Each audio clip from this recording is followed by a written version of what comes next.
Hello all, just wanted to post a video on the rear resonator delete on the Jeep.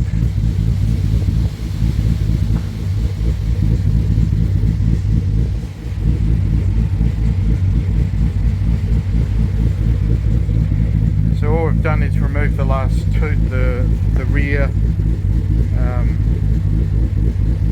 mufflers, and replaced with a Borla delete system with their two mufflers.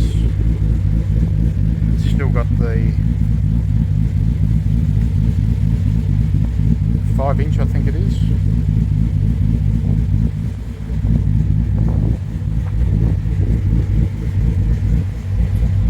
There we go. Coming along quite nicely, still a little things to do.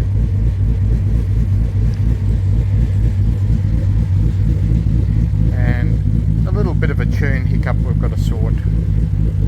All done, thank you.